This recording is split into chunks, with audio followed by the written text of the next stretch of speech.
You've been there, haven't you? She starts pulling away. Short replies. Less warmth. You overthink every message. One moment, you were her priority. The next, you're chasing a ghost. So you try to fix it. Say the right things. Be more available. More present. But the more you do, the colder she becomes. And deep down, you know the truth. The more you chase her, the less she wants to be caught. Now, fast forward.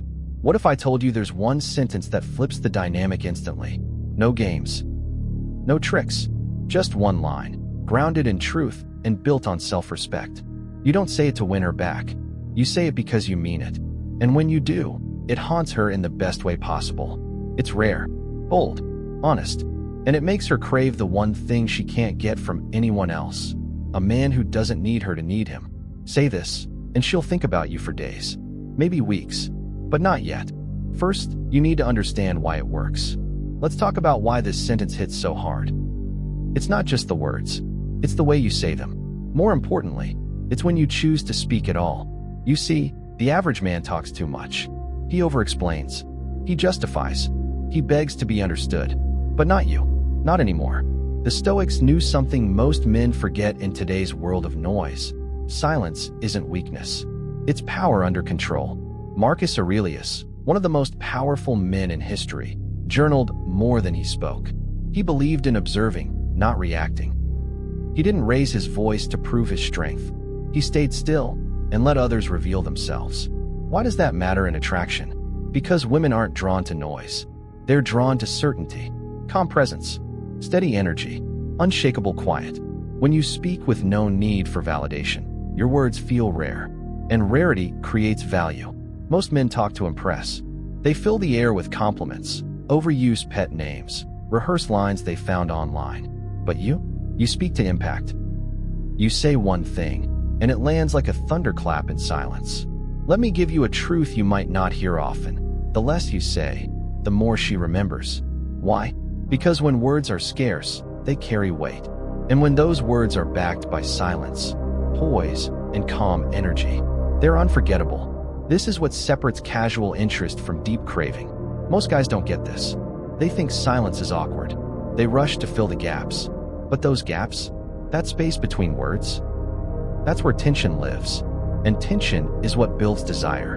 In a world full of men trying to prove themselves, the one who doesn't need to speak, the one who waits until the perfect moment, he's the one she remembers when she's alone in her thoughts.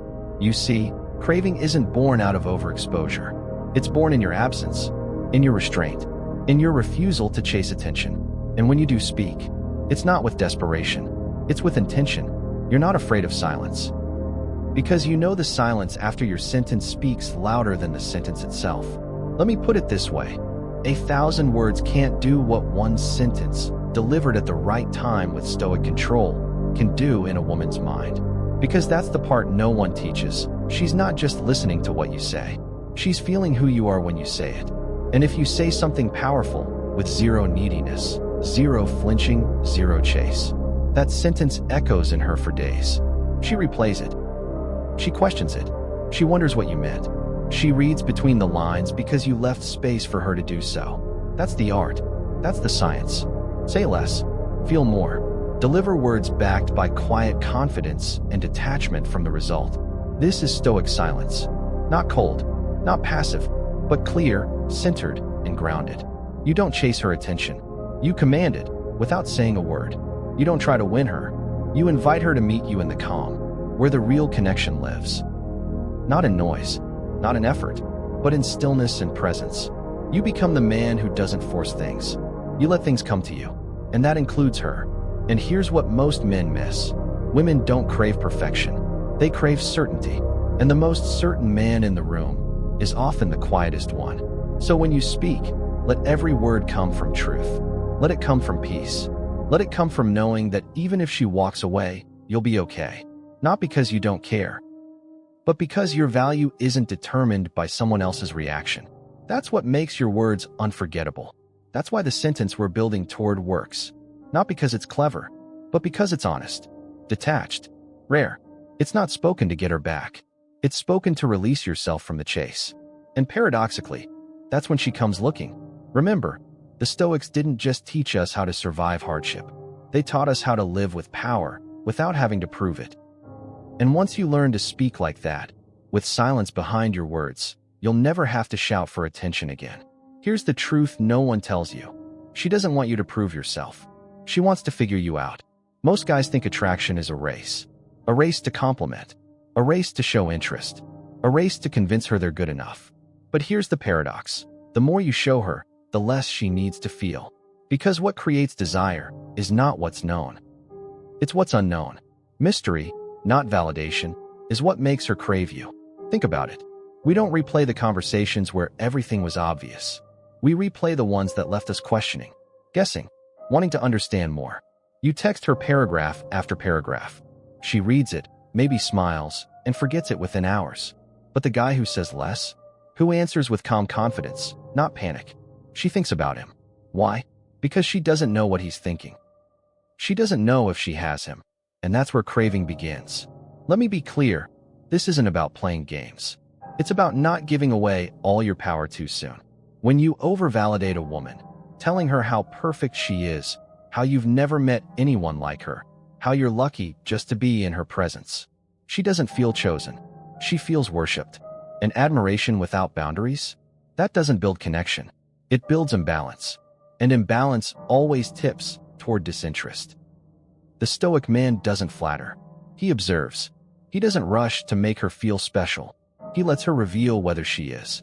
You don't say, "You're the one," after 3 dates. You let time, behavior, and consistency shape your attraction. You let her earn your affection, just as you're expected to earn hers. Because mystery isn't silence. It's selective openness.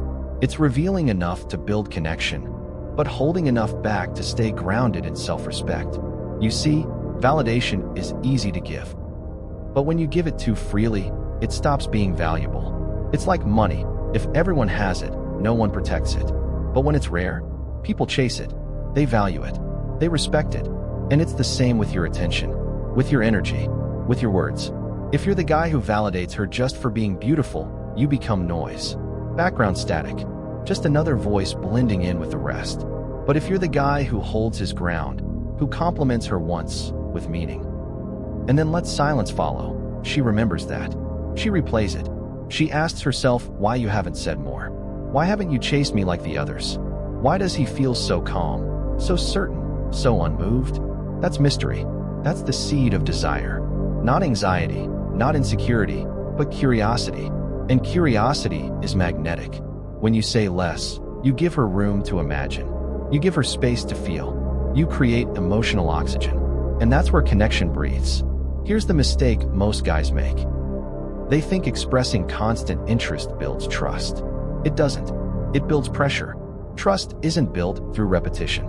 It's built through consistency, through aligned action, through emotional intelligence, not emotional exposure. So when she pushes to see what you'll do, don't validate. Observe. Let her energy reveal her intention, and then decide if it aligns with your values. Because a Stoic man doesn't need to be liked. He doesn't seek approval. He creates standards and lets others rise or fall to meet them. And if she doesn't rise, he doesn't chase. He simply steps back and lets nature correct the imbalance. That's what makes you powerful. That's what makes her crave you. Because when you don't try to convince her of your worth, you stand out. You're not trying to be chosen. You're choosing. And the man who chooses, who remains mysterious, grounded, and fully in control of his words and energy, he's the one she thinks about long after the conversation ends. So remember this. You don't have to say everything. You don't have to give constant approval. You just have to mean what you say. And say it less often. Mystery isn't about hiding. It's about not needing to be seen to know your own value. And when she realizes you're not seeking her validation, she starts seeking yours. That's when everything shifts. That's when she starts craving your attention, not because you gave it freely, but because she had to earn it. All right, now that you understand the power of Stoic silence and the magnetism of mystery, it's time to talk about the sentence. The one line that flips everything. Not because it's dramatic, not because it's clever, but because it does what most men are too afraid to do. It ends the performance and puts the emotional power back in your hands. So here it is. One sentence. Simple, clear, unshakable. I could want you forever, but I won't fight to be wanted. That's it. Now let's break it down. Because every word in that line carries weight, if it comes from the right place. First, I could want you forever. This isn't begging. It's not romantic fluff. It's truth. A quiet, grounded confession of potential. It shows desire without desperation. You're not hiding the fact that she means something. You're acknowledging it, but with poise. You're saying, yes, I see your value. I feel something real here. That alone sets you apart. Because most guys either smother her with obsession or pull away with fear. You stand in the middle, steady, and that's powerful. Then comes the real shift. But I won't fight to be wanted. Read that again. I won't fight to be wanted.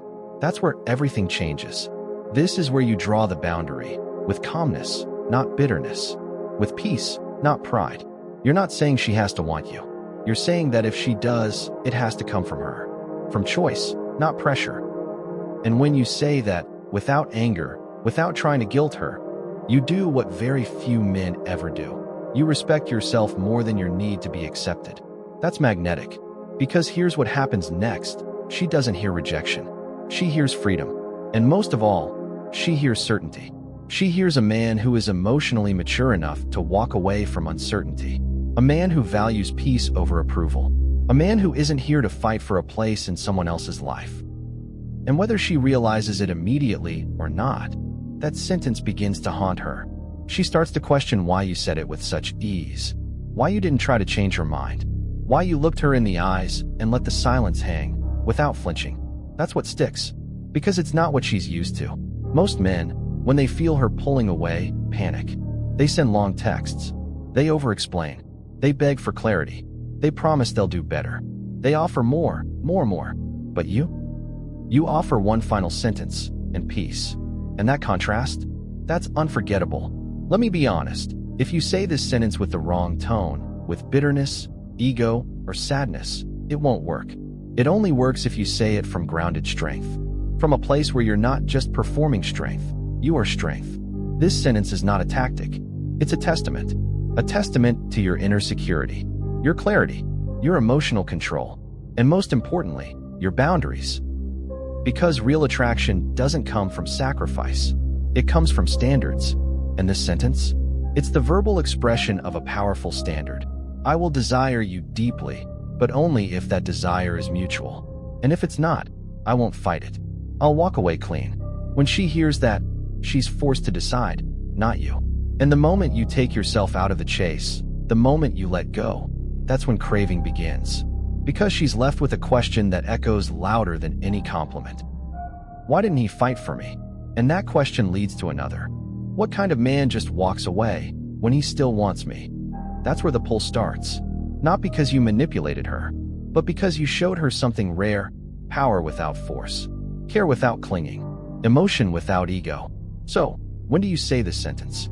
You say it when she's distant, when the energy shifts, when you feel like you're the only one trying. But here's the key. You don't say it to punish her. You say it to free yourself. And that difference is everything. Because a stoic man doesn't chase closure. He creates clarity. So the next time you feel the need to explain yourself, to beg, to win her back, pause, breathe, and let this one sentence speak louder than anything else ever could. I could want you forever, but I won't fight to be wanted. Then say nothing else. Let silence do what your words already set in motion. This sentence sticks, not because it's poetic, but because it triggers a paradox in her mind. It shows desire, but without need. It gives her space, while taking away certainty. And that one emotional shift, it changes everything. Because here's what no one teaches us. Certainty kills attraction. When someone is completely sure of your presence, your pursuit, your availability, they stop craving. Because there's nothing left to reach for. Desire is born in the unknown, in the gray area, in the space between what she thinks you feel and what she's not quite sure of. And that sentence, I could want you forever, but I won't fight to be wanted, pulls her into that space instantly. It tells her, yes, I feel something, but no, I won't sacrifice my dignity to keep it. That contrast, that's rare, that's attractive, because most men either over-pursue or go completely cold. You remain centered, calm, honest, unattached from the outcome. You give her a window into your desire, and then close the door before she steps in. And that creates a psychological loop in her mind. She wonders, why didn't he fight for me? Was I not enough? Did he stop caring? Or did he just care differently? And that's what causes the craving. Not because you manipulated her, but because you reintroduced choice back into the dynamic. Instead of begging to be wanted, you gave her something most men never do. Emotional freedom. The freedom to walk away, and the realization that if she does, you won't come chasing. That's powerful. That's unforgettable. And most of all, that's rare. As Epictetus once said, if you want to be loved, be lovable. Not loud, not desperate, lovable. By being whole on your own. By being centered, calm, and complete, with or without her. When you speak from that place, she doesn't feel pressure. She feels pull. She feels the absence of need. And that absence makes your presence more valuable. Remember this, need is heavy. Desire, when rooted in freedom, is light. And lightness is what allows attraction to breathe. You're not fighting to stay in her life. You're showing her the door and trusting what she does next. As one modern Stoic principle says, he who angers you controls you. He who needs you loses you. Need gives away power. Silence keeps it. She may not react right away, but she'll remember. She'll remember how still you were when everything in her expected a reaction. She'll remember the strength behind your restraint. And she'll feel something deeper than interest. She'll feel respect. Because you didn't just show desire. You showed self-respect wrapped in honesty. And that's what makes her crave you long after the conversation ends. Now you know the sentence. You understand the paradox behind it. But here's the part most men mess up, timing. Because even the most powerful words mean nothing if they're said in the wrong moment, with the wrong energy. This sentence is not something you throw into a casual conversation. It's not meant for the first week of talking or during flirtatious banter. It's a final act of clarity, not a play for attention. So when do you say it? You say it when her energy shifts, when her responses get colder, when the effort starts to feel one-sided, when you feel like you're chasing something that used to flow naturally. That's the signal. Not to argue, not to fix it, but to step back and say less. It's in that quiet space that you deliver the line. Not in frustration, not in guilt, not in some emotional outburst, but calmly, even warmly, as if you've already made peace with the outcome. You look her in the eyes, or you send that one message, and you say, I could want you forever, but I won't fight to be wanted. Then you stop. No follow-up, no nervous explanation, no double texting. You let it sit. That silence. That's where the power lives. Because here's what happens next. She expects a plea. She expects negotiation. She expects you to keep trying. But you don't. You walk away from confusion, from inconsistency, from emotional games. And she feels that distance, instantly. Because it's not cold. It's clear. It's not petty. It's peaceful. You're not punishing her. You're protecting your peace. This is what women rarely experience. A man who values connection, but values clarity even more. You've shown her you care. But now, you're showing her something even more rare. You care enough about yourself to stop where effort is not returned. That moment becomes unforgettable. She may not react right away. She may not respond. But she will feel it. She'll wonder why you didn't try harder. Why you let go so easily. Why your silence feels heavier than someone else's noise. And the more she thinks, the more she remembers. You didn't say that sentence for her. You said it for you. That's what makes it work. Because the man who says this from a place of grounded strength is the man she quietly respects, even if she never admits it out loud. So, don't just memorize the words. Understand the energy behind them. Say them only when your heart is calm, when your emotions are clear, when your boundaries have been crossed, but you're not bitter, you're simply done. Then let go. Let her feel the absence. Let her sit with the silence. Let her decide, without pressure. Because a woman's craving doesn't come from persuasion. It comes from realizing she might have just lost a man who knew his worth. The real reason this sentence lingers in her mind isn't just the words. It's who you are when you say them. A man who doesn't chase. A man who doesn't need validation. A man who speaks from grounded stillness, not emotional desperation. Stoicism teaches us that the strongest presence isn't the loudest voice, but the calmest one. When you can walk away without fear, she feels something most men can't give her, safety in your independence. You're not addicted to her response. You're not calculating her reaction. You speak with detachment, presence, and truth. And that's why it lands. Because while others are busy seeking approval, you're rooted in something deeper. Purpose, peace, power. You don't need to shout to be remembered. You whisper, and it echoes. If this message stirred something in you, if you're done begging for attention and ready to become the man who naturally commands it, then don't just watch, practice. Don't say the sentence to impress her. Say it because it's true. Say it once, then let silence do the rest. And if you want more insights like this, rooted in Stoicism, psychology, and the art of masculine presence, hit that subscribe button. We don't do fluff here. We do depth. So like, share, and turn on the bell icon if you're ready to master yourself before mastering attraction. Remember, the sentence doesn't work because of how it sounds. It works because of who you are when you say it.